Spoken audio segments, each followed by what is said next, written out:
What's going on, everybody? Welcome back to the channel. Appreciate you guys being here. If you didn't catch my first CoAngler diary video, I will leave a link in the description below. But if you did see it, we talked about how to pack for a lake that you're very familiar with as a CoAngler. This second video is going to be how to pack for a lake that you're not very familiar with. And it comes down to mostly research. So I'm kind of changing the topic. Instead of, how to pack for a lake that you're not very familiar with, it's going to be how to research a lake that you're not very familiar with. This week we're going to Lake Gaston in South Virginia. I've been to the lake one other time, but I really didn't get to see much because the boater I drew had a blown motor, and we stayed right there in the one creek that we launched in. It was pretty far up the river, so I didn't get to see a whole lot of the lake. So basically it's a new lake. We're in mid-March. The bass should be, just starting to move up and be, start getting into their pre-spawn patterns. Really don't know what to expect. So there's a few things I do before I do anything at home on the computer, research-wise. One is get on Google Maps. I have some tricks and tips for you guys that are a little bit different. I've never seen anybody actually talk about it. It's a great tool for anybody, but especially co-anglers. I'll show you how I use Google Maps in a way that you might not be familiar with, as well as researching articles and tournament weights to come up with some sort of tournament strategy.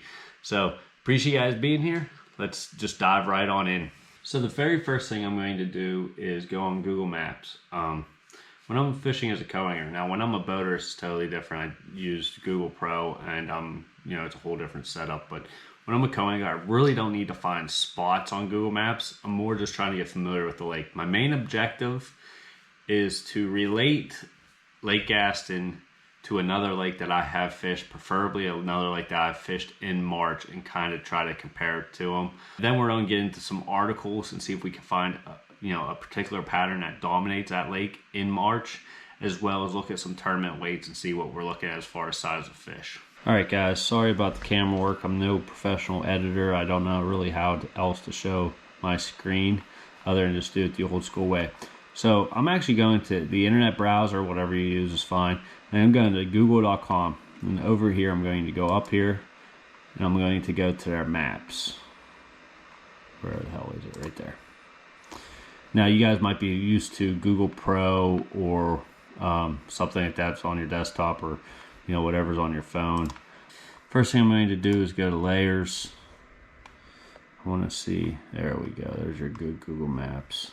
Some of the things I'm looking for is from a distance, I'm looking for watercolor. I'm just looking for differences in watercolor. And what that's going to tell me is I'm going to need a variety of baits. Like looking, in this little finger, it's, a little bit darker than out here on the main. And that's telling me that, some of the pockets, some of the creeks might be stained up. Yeah, I'm looking at just a general overview of the lake. Trying to get a feel for watercolor. And just seeing if, is it predominantly, you can definitely see this creek. At some point this lake receives some rain and the main lake's muddy, but the creeks are clear. There's a good view right there. You can see the difference in watercolor right there. That tells me that I'm going to need to take a variety of colors. Another thing is I'm looking at the predominant structure. Just like a lot of lakes in North Carolina, it's full of boat docks. So one is really hard to tell looking at these overheads what type of docks these are. I definitely see a walkway. I don't see any cables. So they definitely look like some sort of pole docks, whether they're floating or fixed, I'm not sure. So I'm definitely going to want to try to research what type of docks they are, just so I know what I'm faced with. And I'm just going to kind of look around and see if I see any other kinds of cover, whether it's, there's a laydown right there, so looks like there might be some wood in the water. There's something that's interesting. Looks like some sort of water willow grass. I have heard that there was grass in this lake. Man, that's some beautiful looking stuff right there. See that shadow right there? That's all some sort of shoreline vegetation. I'm looking right. Looks like there's some right there beside that dock. Yeah, that's some beautiful stuff right there. So that's interesting. To be honest with you, I never fished a lake in North Carolina that had this type of grass in it. Wow, that's some beautiful stuff. Wonder what it looks like. So honestly, looking at the lake, I do know, just from general knowledge, I do know there's largemouth, and the spots are starting to take this lake over. But it seems like it's predominantly largemouth. Honestly, it kind of looks like Lake Wiley to me. So my little tip for you guys that you might never have seen before. So I really am curious about, that grass, and as well as the docks in this lake, what they actually look like. So one thing you can do is click on these icons, and you can, all these little points out here on the lake, a lot of them have pictures. There's a nice pretty lake. I'm looking at the docks. Can't really tell from there what there's a tournament, and I'm just looking at the shoreline. I'm just really doing whatever I can to get familiar with the lake. I'm looking for that grass that this lake might have, as well as some of the docks. Now there's a great picture. Obviously there's somebody took a sign of this picture, but back here in the background there's actually a picture of a dock, and I'm seeing a lot of poles, and that tells me that dock's completely fixed. It does not on any floats. Not sure if all the docks in the lake are like that, but a lot of times when you're traveling, the docks in the lake are very, very similar from one to the other, especially in North Carolina. So that's a great picture right there. It tells me what type of docks they are. And then also, I don't know if you can see it, but I'm actually seeing some of that water willow grass right in here. It's exactly what it is, water willow. Looks like it has some decent depth on it. That's a great picture right there, and that's exactly what I'm looking for. Oh, look at that big old largemouth right there. That gentleman caught. I don't know why it won't load. And there's probably going to be me on Saturday sitting CoAngler. Picture all of that. That's a shame. That's a nice fish. So I hope that, guys, that helps you. I'm definitely starting to see some neat things about this lake. I mean, that water willow looks awesome for a spinnerbait. A spinnerbait's one of the things I love to throw in the month of March pre-spawn. Oh my goodness, does that look awesome. So I really want to see what type of weights this lake kicks out. We're in Google. Let's just go back to, I don't know. All right, so we're right back in Google. So the next thing I'm going to do is Lake Gaston March tournament. Obviously you can see I already looked this up. Tournament results, 1941. So here's tournament results from March 6th. What I'm looking for is two things: the weights of the big fish, what it took to win, stuff like that, as well as an article. 18.6 and 17.19, 16. Looking at the fish, largemouth, largemouth, largemouth, largemouth. Largemouth, largemouth, largemouth, largemouth, largemouth, largemouth. Man, there are some nice fish in here. So, all right, here's the results from this tournament. Was last year in March. Big fish 559, 584, 455, 460, 427. Some really impressive winning stringers. So I only was able to find one good article from the month of March on Lake Gaston. This is actually an ABA, which I'll be fishing. The winner just said he had 2 spots, so he caught 11 fish all day, blah, blah, blah, on moving baits. That doesn't tell me much.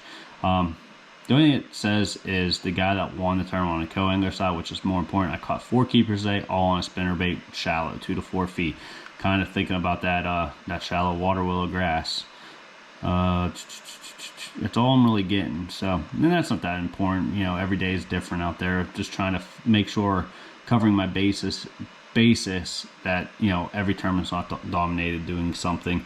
Sometimes these articles can tell you that.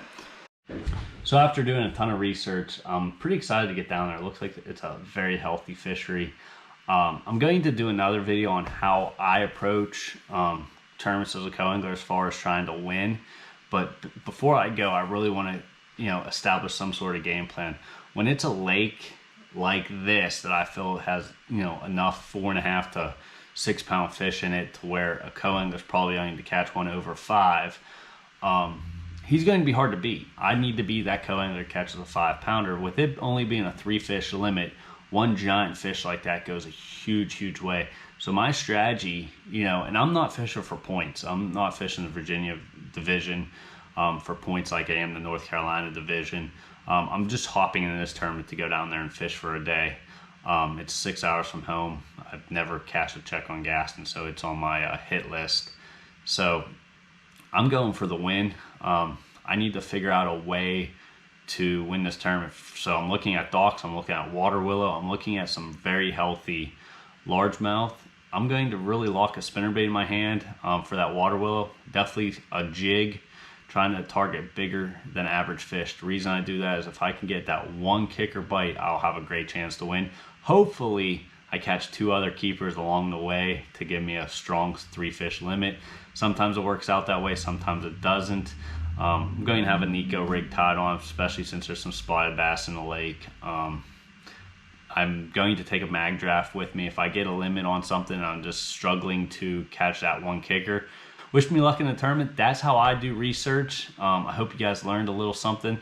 I try to be unique in these videos. I don't see other guys use that Google Maps, those pictures, as a tool. I think it's a pretty neat way to really see how the lake lays out. So I hope you guys learned something there. If you did, give me a thumbs up. If you have any questions, leave me a comment down below. And if you haven't already, please subscribe. So, hey, I'll be right back and we'll get into how I did in the tournament. Hopefully I'm showing you another check like I did in the first one. So, see you in a bit. What's going on, guys? Welcome back. Back from Lake Gaston. I've been putting off doing this video. I was pretty frustrated after the Lake Gaston event. I did have a limit. I did catch a lot of fish. It was actually a pretty good day. I should be happy with it. It's just fishing co-angler can get to you sometimes, especially when you're really competitive like I am. I drew a guy, great guy, awesome guy, good fisherman, but he was lacking confidence going into the tournament. Really didn't have a clue where to go, where the fish were, what they were eating, what they were doing. And like I said earlier, I was really concentrating on a spinnerbait and a jig. Those were the 2 baits I really thought I could do really well on, judging from my research. We started off the day just, fishing the bank, fishing, typical North Carolina stuff. That water willow, by the way, is phenomenal. We didn't catch any fish out of it, spoiler alert, but it was cool looking. Basically, he stuck a moving bait in his hand for a long time. He did swap between a couple different baits, but he was definitely moving very quickly. So I just picked up the jig and started skipping up under docks. And pretty early I caught a 15-inch a spotted bass, a 15-inch spotted bass, and that gave me a lot of confidence, catch one on a big half-ounce jig like that, big chunk. I should go get one of those for you guys. Yeah, I'll be right back. I'm gonna go get one of those jigs and show you what I was actually throwing. All right, sorry about that, guys. So start off with a jig, my game plan to lock that in my hand. Jig I was throwing was a handmade. Can't say too much about these jigs. They should be on the market soon. Once they are, I will definitely do a video. But it was just a half-ounce handmade brown living rubber mop jig with a power bait, meaty chunk. This is that Max scent. Like that setup for skipping docks. Really big profile. Really trying to target a bigger fish. Caught that 15-inch spot, got me some confidence, knew I had a bait that I like throwing, especially in March. Had success in the past fishing a big jig in March on Lake Wiley, actually. Lake that I kind of was thinking this lake setup similar to. So I was, really confident going into it. My boat was throwing moving baits, so I had free range of this technique. We ended up leaving that area and started fishing a bare bank. There was definitely some stumps and some wood on the bank. He was targeting that. We rounded into going into a cove, and I was definitely fishing behind him. Started thinking about maybe throwing a jerk bait and getting it around some of that isolated wood behind him and just suspending my bait right there, just let it sit, give those fish a different look if they passed up what he was throwing. So I ended up putting a 110 megabass on, and then fish out in the middle of the pocket busted, not schooling anything like that. I just saw 2 or 3 fish come up and chase something off the top. So I started throwing that jerkbait out in the middle and ended up getting a bite, set the hook. It was just a little 14-inch spotted bass, but it gave me keeper number 2. My boater was starting to get a little spun out, and I just said, hey buddy, listen, they got to be coming in these pockets. The water's a lot warmer in them. If they're not on this side of the pocket, they got to be on the other side. There were some docks over there. So we jump across the pocket, start fishing our way out, and I pick my jig back up, skip it up under one of them docks, and end up setting the hook on a 2.5-pound largemouth. I had my limit really, really early, but only one of the ones I really wanted to take to the weigh-in. But I definitely, I'm starting to gain a lot of confidence on the jig. So we fished for a good while longer. I finally skipped my jig up under this really juicy looking dock, get a tap, set the hook. I end up catching the one that's on the thumbnail of this video, a 3.5-pounder. I'm sky high. I just call out at 14-inch spotted bass. I need one more solid bite. I think I'm gonna have a chance to win this tournament. I'm all in on it. Wasn't very much longer after that. I got another bite on the jig, set the hook. It was another 14-inch spot. Didn't help me. At this point, my boater's seen enough. He pulls out a rod with a jig on it, and 2 docks later, he sets the hook into a 4.5-pounder off a dock that I really think I could have caught if he would have just left that jig in the rod box a little longer. So that was really frustrating. At that point, I made the decision to put the jig down.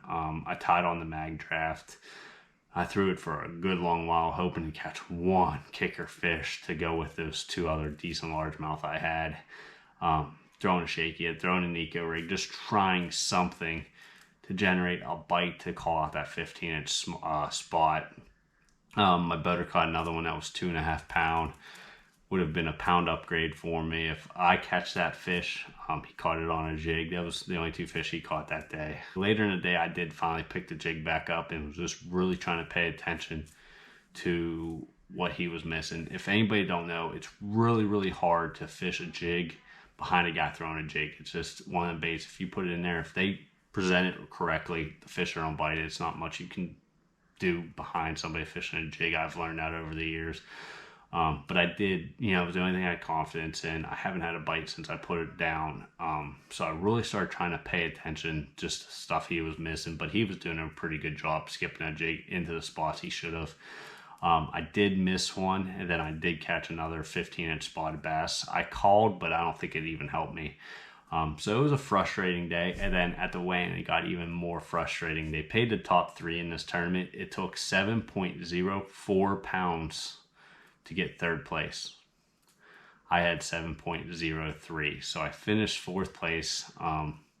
Went home empty-handed, no trophy. I was 1/100th of a pound away from getting 3rd, but it's the way the scales go sometimes.